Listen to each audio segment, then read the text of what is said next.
January 2nd, The Flight into Egypt, Part 1. In the story of the Exodus, Moses leads the people out of slavery in Egypt through the waters, baptism of the people as a community, and after his new beginning, their 40-year journey through the wilderness begins. Jesus is seen as the one who leads the new birth of the renewed people of God and of each individual. The pattern is clear. First the rebirth, then the journey in the way of the Tao. On their journey to Egypt. When they came to a cave and wished to rest in it, Holy Mary dismounted and sat down the child Jesus in her lap. And on the journey there were with Joseph 3 boys, and with Mary some maidens. And behold, suddenly many dragons came out of the cave. When the boys saw them, they cried out in terror.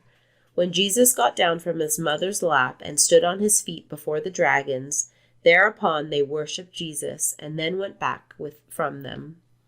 Then was fulfilled that which was spoken through the prophet David. Praise the Lord, you dragons from the earth, you dragons and all deeps.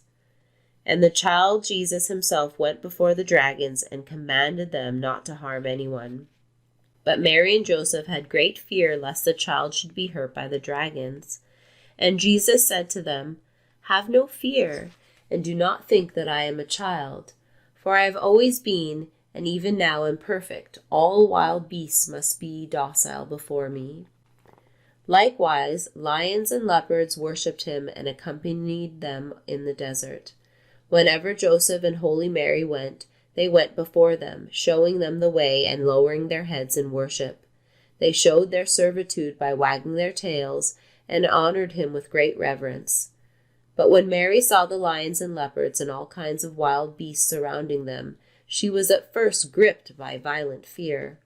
But the child Jesus looked at her face with a happy countenance and said, Do not fear, mother, for they do not come to harm you, but they hasten to obey you and me.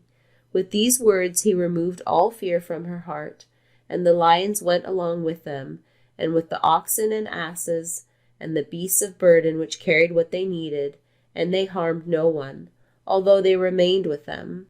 Rather they were docile among the sheep and rams which they had brought with them from Judea, and had with them. They walked among the wolves without fear, and neither was harmed by the other. There was fulfilled that which was said by the prophet, The wolves pasture with the lambs, lions and oxen eat straw together, and the lions guided on their journey the 2 oxen in the wagon in which they carried what they needed. That would be pretty sweet. Well, to chill with lions and leopards. Yeah? Yeah, I'd enjoy that. Between birth and death, 3 people out of 10 are followers of life. 3 people out of 10 are followers of death.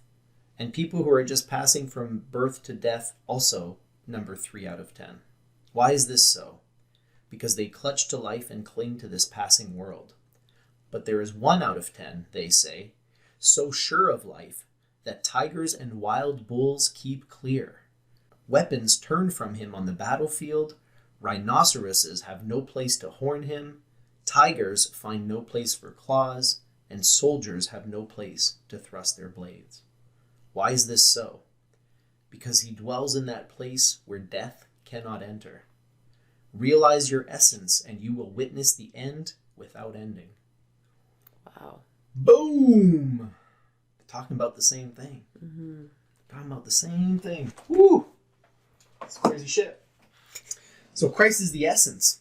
And when you realize the essence, you witness the end without ending. That's what I think. That's what this is all about. It's not a person. It's a person who found something within himself that is in every single person out there. Not only in every single person, in every creature, in every creation, there's this presence. When you tap into it, this is what happens.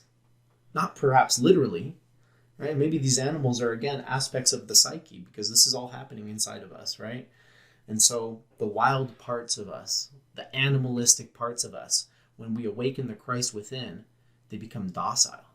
They become like pets, right? The tigers, the lions, the dragons, the fearsome dragon that's so scary to everybody, it bows its head to you.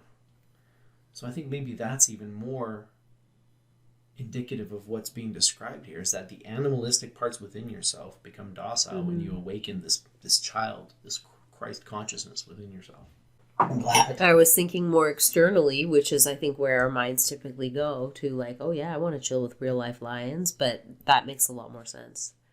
Yeah, because I don't think that being enlightened means that you should go run around with bears and lions and tigers. They're going to claw your ass up. What Lao Tzu is saying is not about real life external things, right? It's the internal beasts. And then you realize that what you are has no ending. So even if the soldier does find a way to spear you, or a tiger finds a place to claw you, it doesn't, because that's not you, that's your body. Your essence doesn't end. And that's what Krishna was saying, right? Yeah. In the battle. Yeah, that which was never born can never die. And that's what you are, essentially. That's what this Christ consciousness is. But I like the idea that the animalistic parts within yourself become domesticated in the presence of this light that is the Christ within. Oh, right. Thanks for joining us, and I hope you can tune in tomorrow for the next reading from the Tao of Jesus. Stay centered.